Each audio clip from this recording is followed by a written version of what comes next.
அடுத்ததாக முஹைதீன் ஆண்டவர் ஜும்ஆ பள்ளிவாசலினுடைய தலைமை இமாம் முகமது அப்பாஸ் ரியாசி ஹசரத் அவர்கள் நமக்கு மத்தியில் வாழ்த்துரை வழங்குவார்கள். அஸ்ஸலாமு அலைக்கும் வரஹ்மத்துல்லாஹி வபரகாத்துஹு. அல்ஹம்துலில்லாஹி ரப்பில் ஆலமீன். ஸல்லல்லாஹு அலா முஹம்மது ஸல்லல்லாஹு அலைஹி வஸல்லம் வ அலா ஆலிஹி வ ஸஹ்பிஹி அஜ்மஈன். أعوذ بالله من الشيطان الرجيم. بسم الله الرحمن الرحيم. الرحمن علم القرآن. وقال نبينا صلى الله عليه وسلم خيركم من تعلم القرآن وعلمه. கண்ணியமிருந்த இசபையின் தலைவர் அவர்களே, இந்த சபைக்கு வந்திருக்கக்கூடிய தாய்மார்களே, சகோதரிகளே, சகோதரிகளே, பெரியவர்களே, இந்த மேடையில் அமர்ந்திருக்கக்கூடிய ஆலிம்களே, உங்கள் அனைவர் மீதும் அல்லாஹுடைய கருணையும் கிருபையும் என்றென்றும் குறை நிலவட்டுமாக. ஆமீன். நாம் சிறப்புமிக்க ஒரு மஜ்லிஸிலே அமர்ந்திருக்கின்றோம் என்பது நாம் எல்லோரும் முதலில் விளங்க வேண்டும். மஜ்லிஸ் என்பது பல மஜ்லிஸுகள் இருக்கிறது, பல கூட்டங்கள் இருக்கிறது. எல்லா கூட்டமும் சிறந்த கூட்டம்தான். ஆனால் அதிலேயும் சிறப்பான ஒரு கூட்டம் என்றால் அது மார்க்க கல்வியை பற்றி பேசக்கூடிய, மார்க்க கல்வியை படிக்கக்கூடிய, மார்க்க பள்ளியை பற்றி பேசக்கூடிய, கேட்கக்கூடிய கூட்டம்தான் சிறந்த கூட்டம் என்பதாக நபிகள் நாயகம் ஸல்லல்லாஹு அலைஹி வஸல்லம் அவர்கள் சொல்லுவார்கள். இங்கே நாம் எதற்காக அமர்ந்திருக்கும் என்பது நாம் எல்லோருக்குமே தெரியும். இங்கே கல்வியை கற்ற மாணவிகளுக்காக சனது வழங்கும் விழாவில் நாம் அமர்ந்திருக்கின்றோம். இந்த சனதை ஏன் இவர்களுக்கு வழங்க வேண்டும்? ஏனென்றால் இவர்கள் சிறந்தவர்கள். ஏன் இவர்கள் சிறந்தவர்கள்? அல்லாஹுடைய தூதர் ஸல்லல்லாஹு அலைஹி வஸல்லம் அவர்கள் சொல்வார்கள், ഖൈറുക്കും மன் தஅல்லமல் குர்ஆன வ அல்லமா. குர்ஆனை கற்று பிறருக்கு கற்றுக் கொடுக்கக்கூடியவர்கள்தான் உங்களில் சிறந்தவர்கள் என்பதாக சொல்வார்கள். அப்படி என்றால் இந்த சிறந்தவர்களை உருவாக்கியவர்கள் ஒரு சிறந்தவர்கள், அதுதான் இந்த ஆலிமாக்கள். இங்கே சனது வாங்க இருக்கின்றார்களே, இவர்களை ஆக்கியவர்கள், உருவாக்கியவர்கள் ஆலிம்களும் ஆலிமாக்களும். அப்படி என்றால் அவர்கள் சிறந்தவர்கள். அவர்களிடம் தன்னுடைய நேரத்தை கொடுத்து கல்வியை கற்றுக்கொண்டார்கள் அல்லவா, அதனால் அவர்களும் சிறந்தவர்கள்.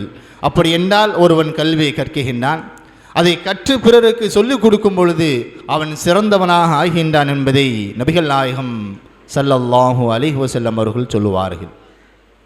அப்படி என்றால் இந்த மஜ்லிஸ் என்பது சிறப்புக்குரிய ஒரு மஜ்லிஸ். இந்த சிறப்புக்குரிய மஜ்லிஸிலே அல்லாஹ் ரப்புல் ஆலமீன் நம்மையும் இங்கு அமரச் செய்திருக்கின்றான் என்றால் நாமும் சிறப்புக்குரியவர்கள் தான். நபிகள் நாயகம் ஸல்லல்லாஹு அலைஹி வஸல்லம் அவர்கள் மஸ்ஜித் நபிக்கு வருகின்றார்கள்.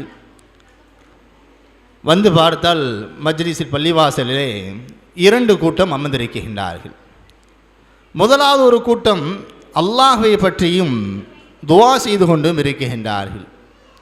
நபிகள் நாயகம் ஸல்லல்லாஹு அலைஹி வஸல்லம் அவர்கள் அந்த கூட்டத்தை பார்த்துவிட்டு கடந்து செல்லுகின்றார்கள்.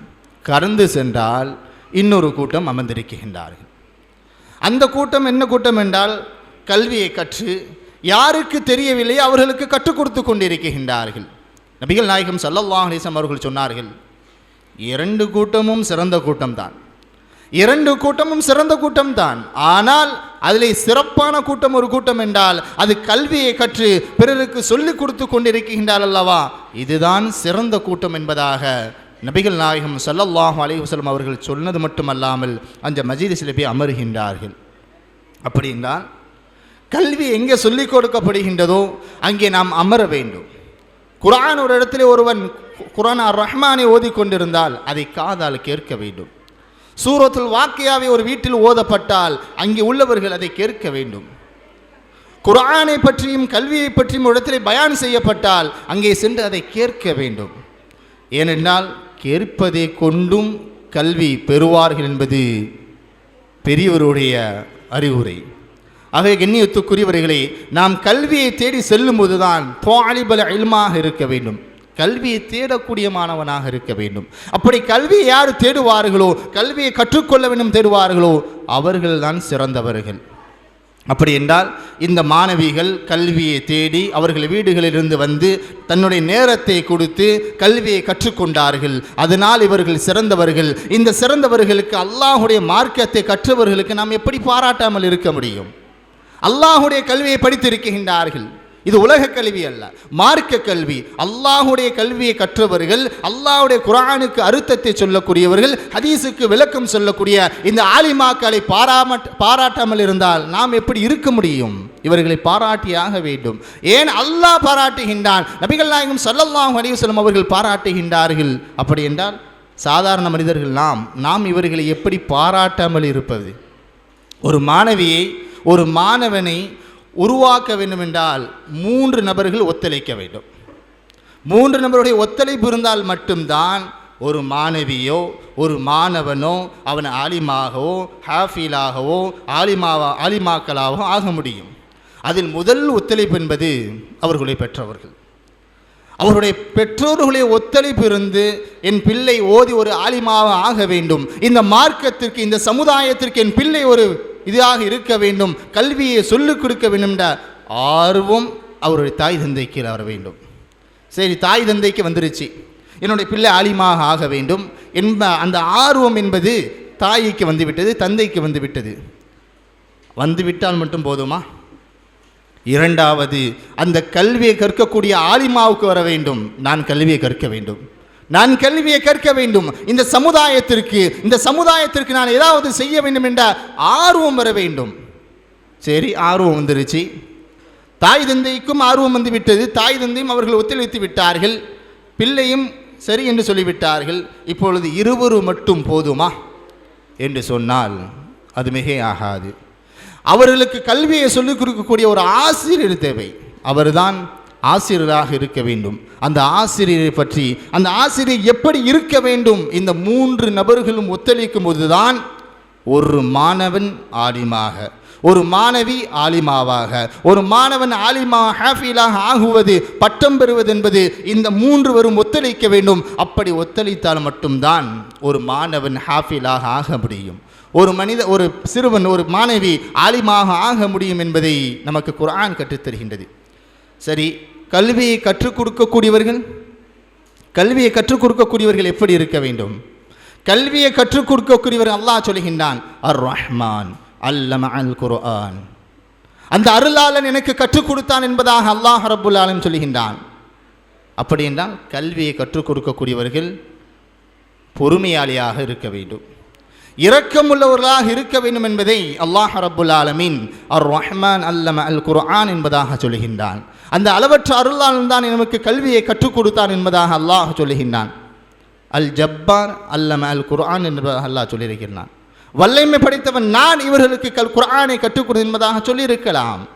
ஆனால் அல்லாஹ் ரப்புல் ஆலமீன் அல் ஜப்பார் என்பதாக சொல்லாமல் அர் ரஹ்மான், அளவற்ற அருளாளன். அப்படி என்றால் ஒரு ஆசிரியருக்கு இருக்க வேண்டிய தன்மை பணிவு இருந்தால் மட்டும்தான் ஒரு மாணவனை, ஒரு மாணவியை உருவாக்க முடியும் என்பது குர்ஆன் நமக்கு சொல்லித் தருகின்றது. அப்படி என்றால் ஒரு ஆசிரியராக இருக்கக்கூடியவர் மிகவும் தன்மையாக பணிவாக நடந்து கொள்ள வேண்டும். இன்றைய பிள்ளைகளை எல்லாம் நாம் சர்வசாதாரணமாக பணிவாக சொன்னால் மட்டும்தான் நம்ம என்ன செய்வோம், அவர்களுக்கு கல்வியை கற்றுக் கொடுக்க முடியும். ஒரு காலத்தில் அடிப்பார்கள், அதெல்லாம் மலை ஏறி போச்சு. ஆனால் இப்போம்லாம் நம்ம அடித்தோம்னா அவ்வளவுதான். ஆகவே எண்ணியத்துக்குரியவர்களே, ஒரு ஆசிரியர் இருக்க வேண்டிய தன்மை பணிவு இருக்க வேண்டும். அப்படி பணிவு இருந்து விட்டதுன்னு சொன்னால் அந்த மாணவன் உருவாகுவதற்கு மிகவும் இலகுவாக இருக்கும். ரசூலுல்லாஹி ஸல்லல்லாஹு அலைஹி வஸல்லம் அவர்களிடத்திலே அனஸ் ரலியல்லாஹு தஆலா அன்ஹு அவர்கள் பணியாளர்களாக இருக்கின்றார்கள்.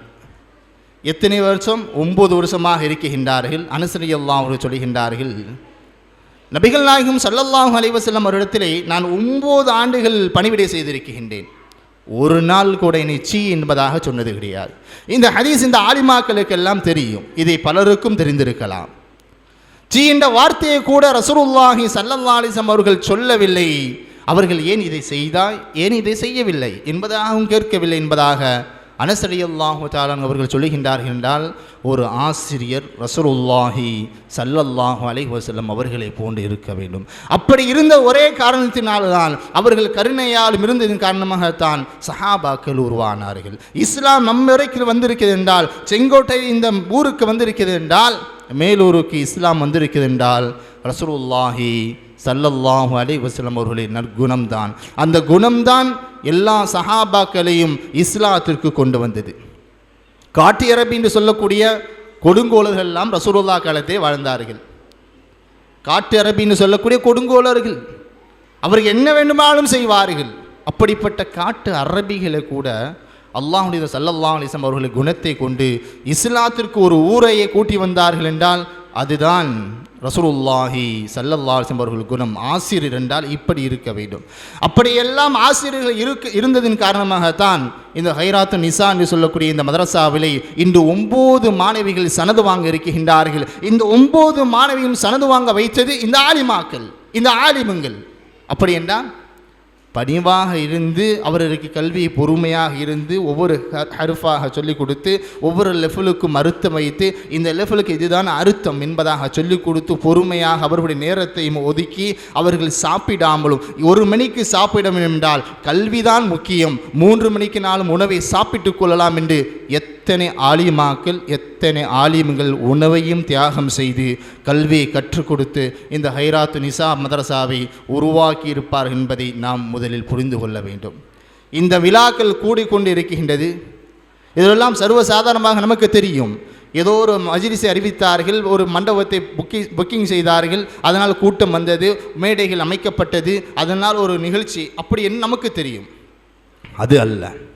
இந்த நிகழ்ச்சியை நடத்துவதற்காகவும் இந்த மார்க்கத்தை இவர்களுக்கு சொல்லிக் கொடுப்பதற்காகவும் இந்த ஆலிம்களும் ஆலிமாக்களும் எவ்வளோ தியாகம் செய்திருப்பார்கள். ஆகவே கண்ணியத்துக்குரியவர்களே, இவர்களும் சிறந்தவர்கள்தான். இந்த சனதை பெற இருக்கின்ற ஹைராத் நிசான் சனதோக்குரிய இந்த சனதை பெற இருக்கக்கூடிய இவர்களும் சிறந்தவர்கள் என்பதில் எந்த ஒரு மாற்ற கருத்தும் அல்ல. அல்லாஹ் ரப்புல் ஆலமீன் இவருடைய கல்வியிலே அல்லாஹ் பரக்கத்து செய்வானாக. இவர்கள் இந்த சமுதாயத்திற்கு வந்து துடித்து கொண்டு இருக்கின்றார்கள். எப்பொழுது இந்த சமுதாயத்திற்கு நாம் சனதை வாங்கிவிட்டோம், இந்த ஆலிமாக்களை யோசிக்கலாம், சனதை வாங்கிவிட்டோம், சனதை வாங்கியதற்கு பிறகு என்ன செய்வது என்பதாக துடித்து கொண்டிருக்கிறார்கள் சில ஆலிமாக்கள். இந்த சமுதாயத்திற்கு நான் ஏதாவது செய்ய வேண்டும், இந்த சமுதாயத்திற்கு நான் ஏதாவது செய்ய வேண்டும். குர்ஆன் ஓத தெரியாது, குர்ஆனை கற்றுக் கொடுக்க வேண்டும்.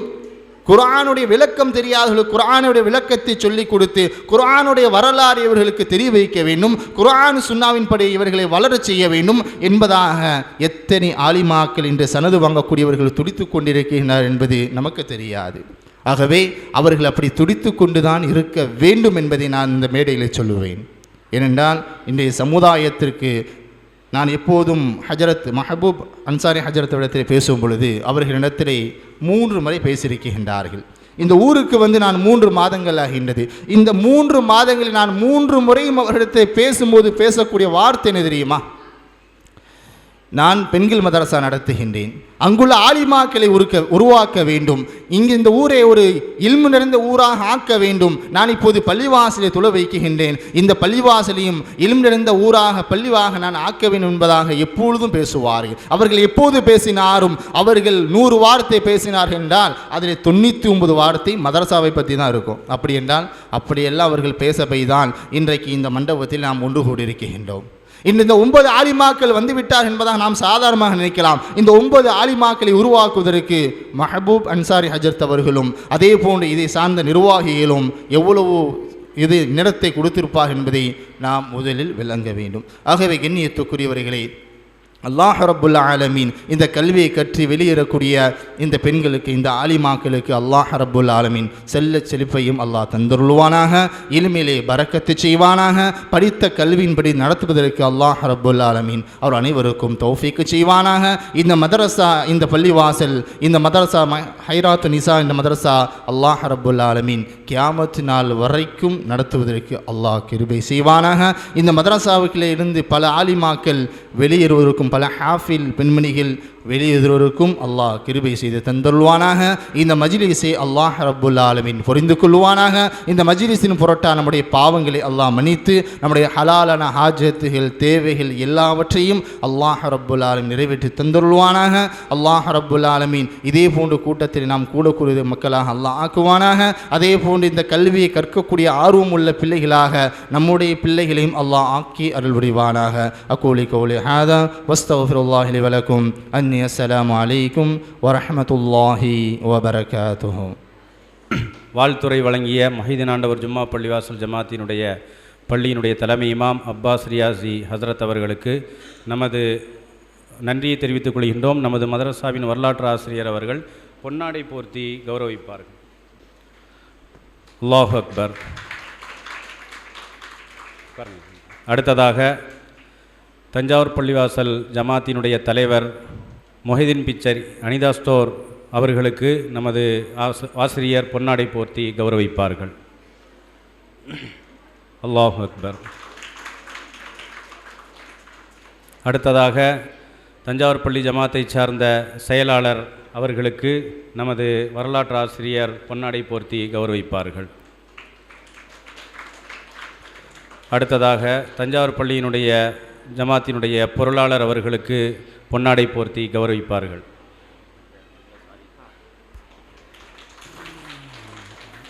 அடுத்ததாக சுலைமான் நபி ஜும்மா பள்ளிவாசல் ஜமாத்தினுடைய தலைவர் ஆலி ஜனாப் சையது பட்டாணி அவர்களுக்கு நமது வரலாற்று ஆசிரியர் பொன்னாடை போர்த்தி கௌரவிப்பார்கள். அல்லாஹு அக்பர். அடுத்ததாக பார்டர் பள்ளிவாசலினுடைய தலைமை இமாம் அல்தாஃப் ஹைரி அவர்களுக்கு ஆசிரியர் அவர்கள் பொன்னாடை போர்த்தி கௌரவிப்பார்கள். அல்லாஹு அக்பர். ஆண்டவர் ஜும்மா பள்ளிவாசல் ஜமாத்தை சார்ந்த ஜமாத்தினுடைய தலைவர் கே முகமது இப்ராஹிம் அண்ணன் அவர்களுக்கு நமது கல்லூரியின் ஆசிரியர் பொன்னாடை போர்த்தி கௌரவிப்பார்கள். அல்லாஹு அக்பர். நன்றி.